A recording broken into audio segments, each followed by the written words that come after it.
का chapter number 2 physical features of India का।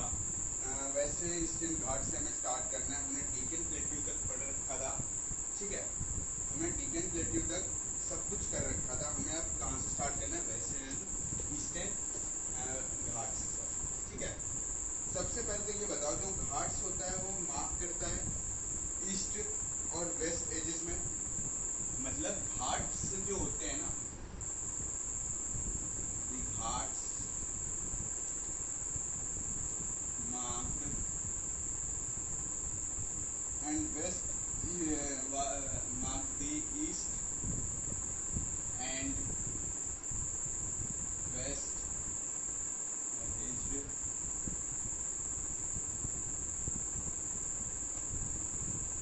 edges of the Deccan Plateau। तो बोल क्या रहा है, जो घाट्स मार्क करते हैं ईस्ट और वेस्ट एजेस से of the Deccan plateau, Deccan plateau के ईस्ट और वेस्ट एजेस से घाट्स मार्क करते हैं, ठीक है। The western Ghats also called Sahyadri range. तो अगर बोल दिया साइदरी रेंज क्या होता है, can you define the Sahyadri range? Question है, डिफाइन साइदरी रेंज। तो ये बोल दिया आपको डिफाइन करने के, तो क्या करोगे? द वेस्टर्न घाट्स, आंसर लिखना है आपको। The western Ghats, the western Ghats also called Saidri range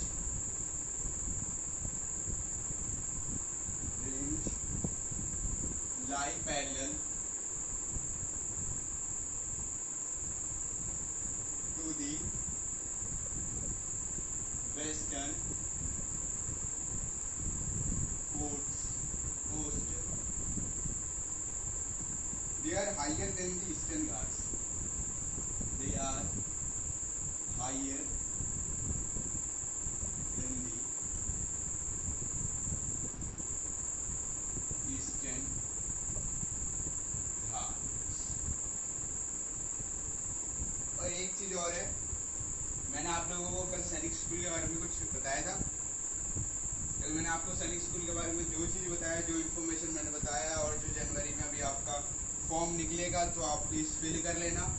और इसकी जो क्लास होगी ना सैनिक स्कूल की, उसके कुछ क्वेश्चंस आपको अपलोड कर दिए जाएंगे, आपके कमेंट में पिन कर दिया जाएगा। वहां से जाकर के आपको बस डाउनलोड करना है पीडीएफ को। पीडीएफ को डाउनलोड करने के बाद आपको सारे क्वेश्चंस मिल जाएंगे, मैथ्स के, इंग्लिश के, जीके के, रीजनिंग्स के, सबके क्वेश्चंस मिल जाएंगे उसी पीडीएफ में। वो पीडीएफ 300 से 320 पेज का होगा वो पीडीएफ, तो प्लीज डाउनलोड कर लेना। मैं उस पीडीएफ का लिंक आपको दे दूंगा कमेंट में। तो बोल क्या रहा है, the western Ghats also called Sahyadri range lie parallel to the western coast. तो they are higher than the eastern Ghats. तो ये क्या होता है, ये हायर होता है, मतलब थोड़ा बढ़ा सा होता है ईस्टर्न घाट से, ठीक है। अगर बोल दिया साइदरी रेंज को एक्सप्लेन करने के लिए तब, ठीक है। मैं आपको क्वेश्चंस भी बता रहा हूँ साथ साथ में, कि आप अगर एग्जामिनर बुक के अंदर से दे दे ट्विस्ट एंड टर्न करके, तो आप कैसे आंसर दे सकते हो उस क्वेश्चंस का जो बोला जा रहा है, okay. Western Ghats call, okay, ये तो हो गया आपका।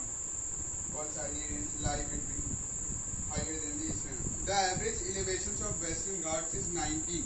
तो एक चीज और है, इसी के नीचे आप कंटिन्यू कर लेना। The average elevation of western Ghats is 1900 sorry is 900 to 1600 meters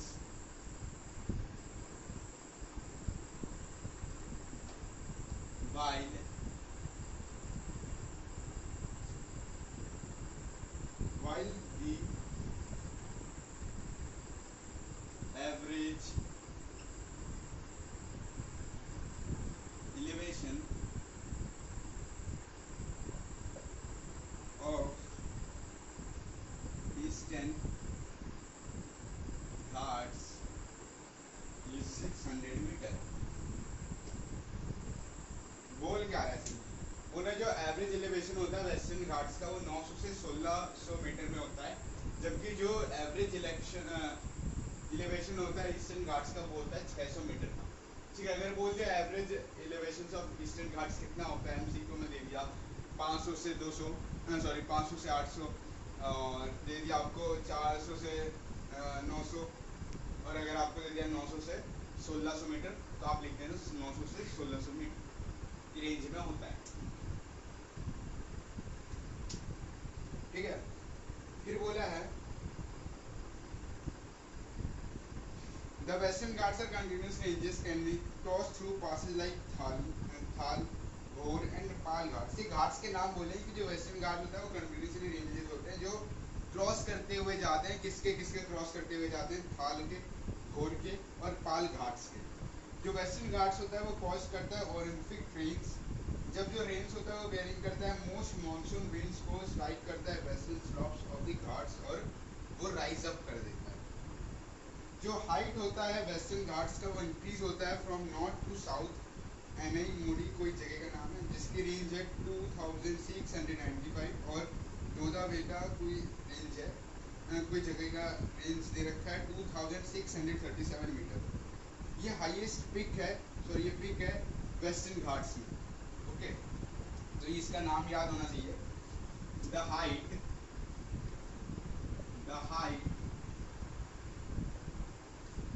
of the Western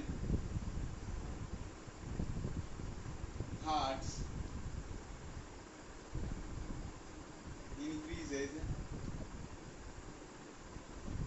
from north to south। अनई मुड़ी जगह का नाम है, बोल रखा है मैंने, जो 2695 मीटर का होता है, और दोदा कोई जगह का नाम है जिसकी रेंज होती है दोदाबेटा, जिसकी रेंज होती है 2637 मीटर। ओके, और the highest peak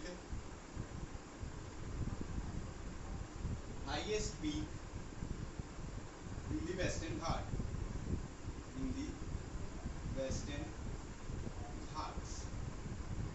देखो कल भी एक चीज बोला था, आज भी एक चीज बोल रहा हूँ, जो नोट्स में लिखवा रहा हूँ, अगर आप इंटरेस्टेड नहीं हो मेरे से पढ़ने में, कि अगर आपको और भी अलग अलग यूट्यूब चैनल से पढ़ना है, या आप सोच रहे हो कि क्या ये नोट्स क्या लिखवा रहा है, ये तो हमारी साइज का है, क्यों पढ़ा रहा है, इससे क्या पढ़ना। देखो एक बात मैं बता रहा हूँ, अगर आप ये सब नहीं लिखोगे ना नोट्स, गारंटेड लिख कर ले लो, इस बुक से गारंटेड आएगा ही आएगा। देखो अगर अभी आप मेरा लेक्चर नहीं देखते तो आगे जाकर जो मैं आपको एमसीक्यू क्वेश्चन कराऊंगा, पीवाईक्यू क्वेश्चन कराऊंगा, वो भी मत देखना, क्योंकि इसमें से जो क्वेश्चंस आएंगे वो पक्का आपके क्वेश्चंस एग्जाम्स में आएंगे ही आएंगे। अगर नहीं आते तो मैं आपको इस बुक से करवाता, बिल्कुल नहीं। इसलिए थोड़ा ये नोट्स आपको प्रिपेयर करना जरूरी है। तो बोला जो फेमस हिल स्टेशन है, कोई उदम दमदम ऐसे कोई जगह का नाम बोला है जिसको हम नोन एज ओटी बोलते हैं, चलो ओटी लेकर चलते हैं, ठीक है, और लाई करता है वेस्टर्न घाट्स में। तो फेमस हिल स्टेशन का नाम लिख देते हैं, famous hill station of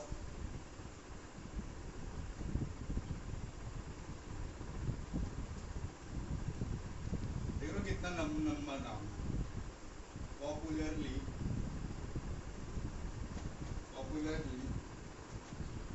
known as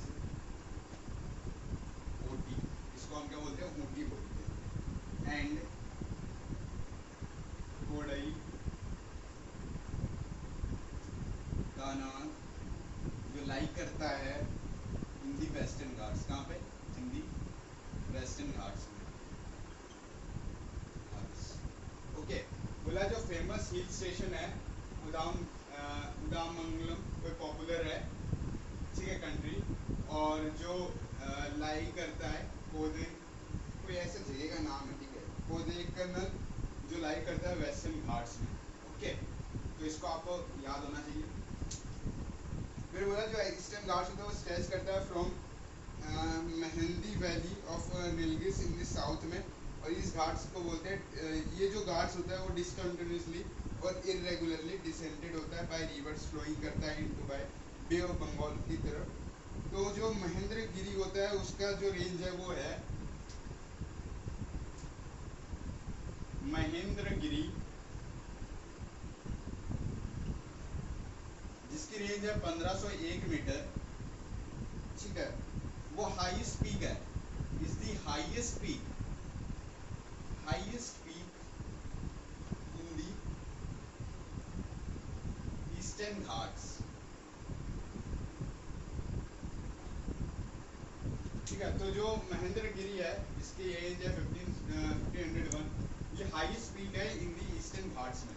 तो अगर बोल दिया किसकी रेंज है 1501 और कौन सा हाईएस्ट पीक बोला जाता है ईस्टर्न घाट्स में, या आपको चलो ये भी नहीं बताएगा कितने मीटर्स का, आपको बस बोल देगा कौन सा हाईएस्ट पीक है ईस्टर्न घाट्स में, तो आपको ये भी लिख देना महेंद्रगिरी और इसका आप रेंज भी लिख देना 1501 मीटर। अगर आप इतना भी लिखोगे तो आपका फुल मार्क्स पक्का है। इसके बाद तो कुछ ऐसा है। फिर है आपका इंडियन डेजर्ट। क्या है? The Indian desert. Indian desert का जो पैराग्राफ दिया है बुक में वो बहुत छोटा, वो जो एनसीईआरटी में जो दिया है वो बहुत बड़ा दिया, लेकिन जो इस एक्सप्लेनेशन थ्योरी में दे रखा है वो बहुत छोटा दे रखा है। तो आपको जहाँ से बेस्ट लगता है पढ़ने के लिए वहाँ से आप पढ़ लेना।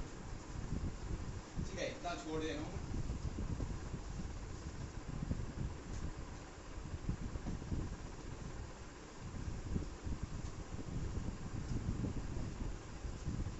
बोला क्या है simply, the Indian desert.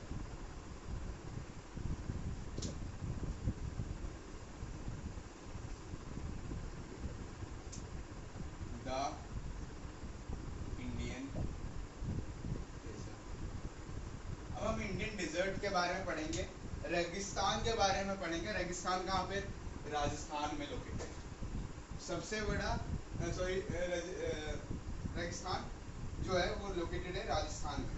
Okay, बोला है it lies towards the western margins of the arrival hills. तो ये जो वेस्टर्न मार्जिन्स होता है ये कहाँ पे टूवर्ड्स करता है? अरावल हिल्स में। और ये कंसिस्ट करता है वे like sandy plain with sand डर्न से।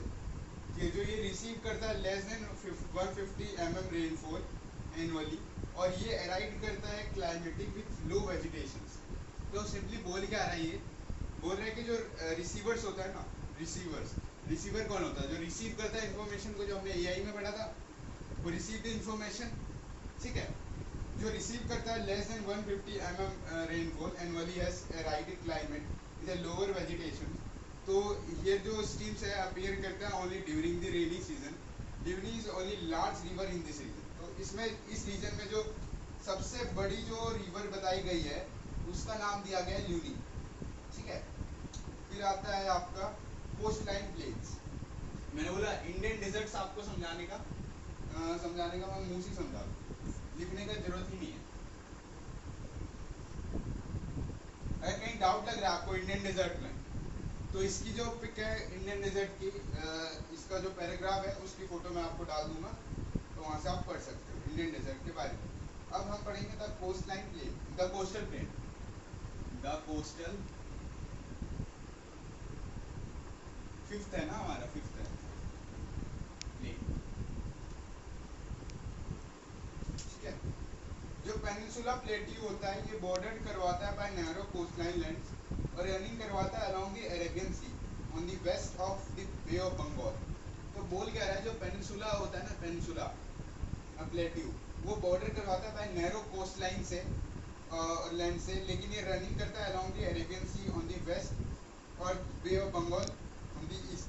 तो ये सारे जो कोस्टलाइन लैंड्स होते हैं उसको हम बोलते हैं कोस्टल प्लेन्स।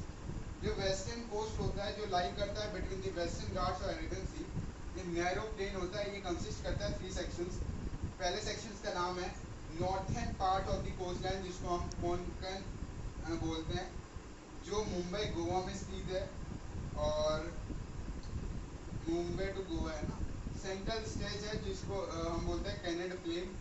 थर्ड बोला है साउदर्न स्ट्रेच है जो मलाबार कोस्ट में स्थित है। जो प्लेन्स है जो लाई करता है along the Bay of Bengal और राइट वाइड होता है उसका लेवल, मतलब जो वाइड मीन्स चौड़ा होता है उसका लेवल, ठीक है। नॉर्थन पार्ट और ईस्टर्न कोस्टल प्लेन्स को हम बोलते हैं नॉर्थन किरकर, नॉर्थन किरकर, और जो साउदर्न पार्ट होता है उसको हम बोलते हैं कोरोमेंडल कोस्ट, ठीक है। कोरोमेंडल कोस्ट अगर बोल दिया ना आपको, कोरोमेंडल कोस्ट, जो लिखवाई देता हूँ मैं इसका, the northern part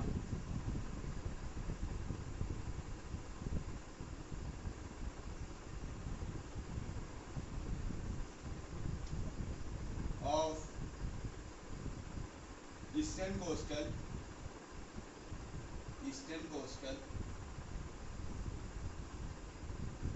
plain is known as northern Kirkuk.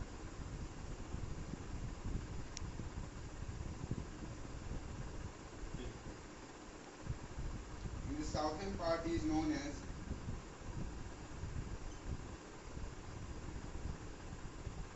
southern part is known as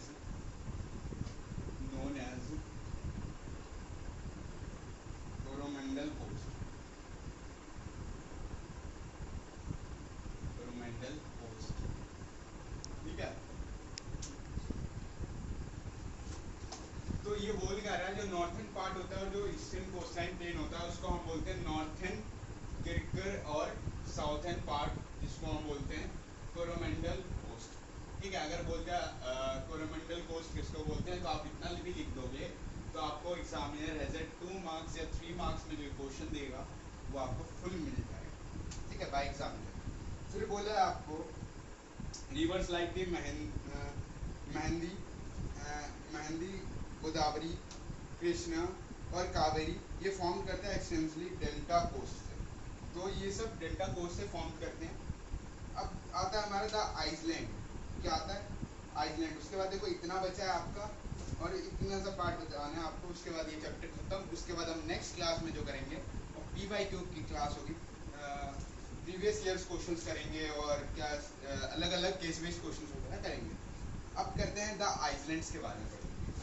क्या पढ़ेंगे? The islands, the islands.